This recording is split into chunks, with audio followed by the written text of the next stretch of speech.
अब ये मेरा बुनियादी सवाल है, इसको जहन में रखिएगा।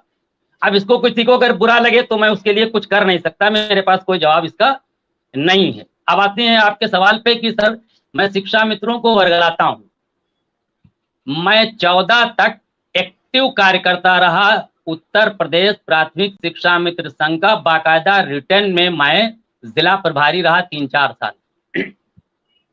एक दारुल शफा में मीटिंग होती है और वो होती है मीटिंग उसके लिए आपके समायोजन के लिए।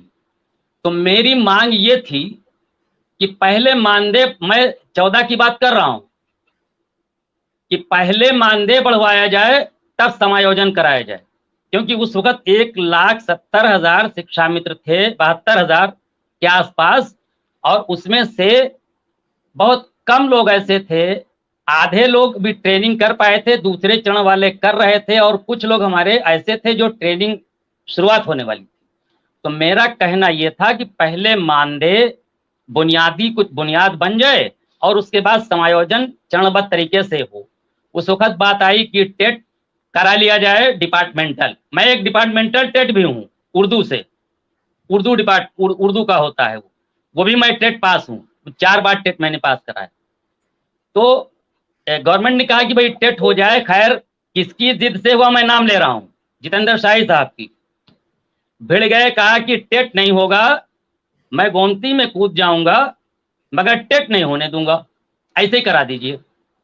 उस वक्त के एक हमारे बेसिक के जो अधिकारी थे उन्होंने कहा देखिए गड़बड़ होगा। आखिरकार वो सीनियर आईएएस ऑफिसर थे और बात उनकी सच साबित हुई। बगैर टेट के मसला खड़ा हुआ, शिक्षा मित्र तमाम चीजें हालात बिगड़ रहे हैं। उसके बाद समायोजन पहले चरण का हो गया। बस वहीं से मुझे लगा कि मामला ठीक नहीं चल रहा है। सबसे ज्यादा संघर्ष हम लोगों ने मायावती की हुकूमत ने करा।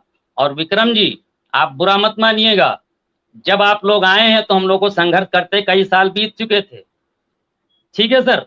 और मैं कतई किसी को वर्गला नहीं रहा हूं, अभी भी मैं कहता हूं आप लोगों की अगर बात 25 तारीख को सही साबित हो गई तो मैं सरेआम माफी मांगूंगा, सरेआम, कि मैंने कुछ चीजें गलत कही। और गलत मैंने, हालांकि जो बात कहेंगे उसके लिए मैं माफी मांगूंगा। लेकिन अगर 25 को नहीं होता है, सुन लीजिए फिर मेरी बात, कि तमाम संगठन जो 20 संगठन हैं, जो 20 संगठन शिक्षा मित्रों के हैं। विक्रम सिंह जी सुन लो, आसिफ जी सुन लीजिए। आसिफ जी 1 मिनट, आप अपनी बात करिए, बीच में हमें मत लाइए प्लीज, आप अपनी बात करिए। हाँ ओके, कोई बात नहीं, ठीक है, ओके कोई बात नहीं। मेरा मैटर शिक्षा मित्र का है, लेकिन मैं अनुदेशक नाम इसलिए ले लेता हूँ, आंगनबाड़ी भी लेता हूँ और अपने रसोईया भी लेता हूँ, क्योंकि उनसे मेरा पुराना ताल्लुक है। और मैं पिछले 14-15 साल से राम मनोहर लोहिया से पोलियो का सुपरवाइजर भी रहा हूँ और 10 साल से बीएलओ हूँ, 10 साल से। और बीएलओ हूँ, 3 बार अवार्ड मिल चुका है, डीएम द्वारा, कमिश्नर द्वारा, एक बार और एज ए बीएलओ में अवार्ड होल्डर हूँ। 3 बार मुझे प्रशस्ति पत्र मिला हुआ है मेरे अच्छे काम के लिए। मैं जिस काम को करता हूँ पूरी जिम्मेदारी और लगन और मेहनत से करता हूँ। मैं जिस संगठन में रहा, मुझे मेरे संगठन से और कोई मसला नहीं रहा। बात सिर्फ इतनी थी बुनियादी, सारा की कटिंग भी मेरे पास है।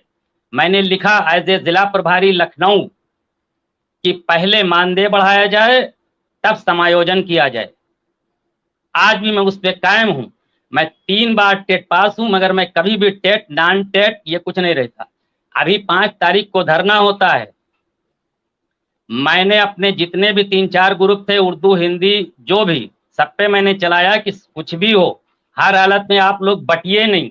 और उत्तर प्रदेश प्राथमिक शिक्षा मित्र संघ के बैनर तले आप लोग इको गार्डन जाइए, इधर उधर मत भटकिए, बटिए ना। इस चैनल पे भी तमाम लोगों ने अपील करी, मिश्रा जी मौजूद हैं हमारे, और जो टीचर आते हैं वो भी, उन्होंने भी अपील करी।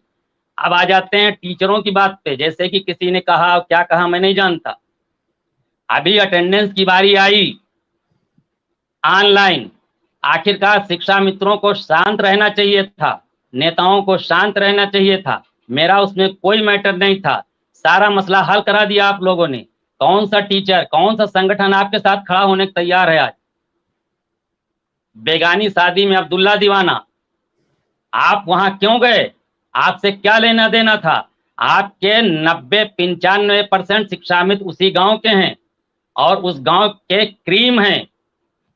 2000 से लेके